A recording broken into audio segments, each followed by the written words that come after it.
It was a really rough start to the new year on Wall Street today. The first day of trading of 2016 saw steep declines in large part because of a slowdown in the Chinese economy. A new report showed that manufacturing in China fell in the last month. Analysts say investors also reacted to mounting tension between oil-rich Saudi Arabia and Iran. On Wall Street, the Dow dropped 276 points. At one point, it was over 400 points down. The Nasdaq lost 104 points. The S&P 500 was down 31 points. Joining us now is Richard Del Monte, the founder and president of the Del Monte Group in Alamo. So what's going on here? Well, it started in China, as you know, and three things happened that kind of converged in one fell swoop. The first was that institutions, there was a big drop in the Chinese market about 6 months ago over the summer, and the markets were dropping like 10% a day for multiple times during that period. And the Chinese leaders came in and said, okay, all you institutions that have big amounts of stock in the Chinese market, you can't sell for 6 months. So that's ending this week. So some people were like trying to get ahead of that and say, man, if the market melts down because these guys all try to come in and sell, we want to get out early. So that was going on. At the same time, they were trying for the first time in the Chinese market to use what were called circuit breakers, which we've had here for 30 years or better. But they basically say if the market drops a certain amount, we're going to take a break like 15 minutes, and that happened. If the market dropped 5% early today and they took a 15-minute pause, they came back, and in 2 minutes it dropped another 2%. And they said, that's it, circuit breaker, we're shut down for the day.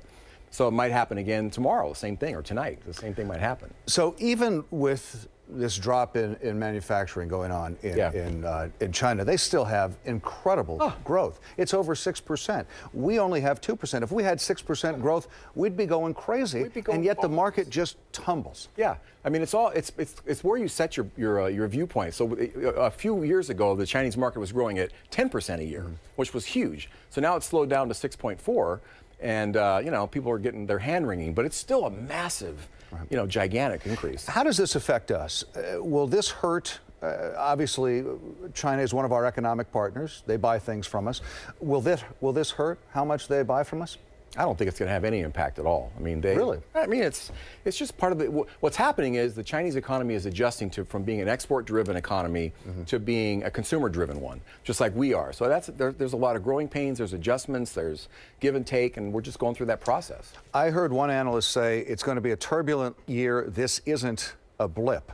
So right now, halting in China on the stock market was halted. Obviously, when it picks up tomorrow, do you think the declines will continue? And if the declines do continue, are we looking at another rough day on Wall Street here? We could be. I mean, it looks like the indications early right now are that the Asian markets are down again a little bit.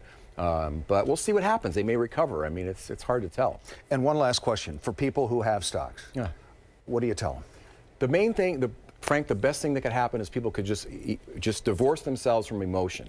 Emotion is the poison to successful emotions. Whatever you feel like doing at the moment, what your gut's telling you to do, you should do the opposite. So when you're panicking, you want to sell, you should be buying. When you're really comfortable and the markets are euphoric and you want to buy more, you should be really cautious. Richard, appreciate you coming in. My pleasure. Great to be here.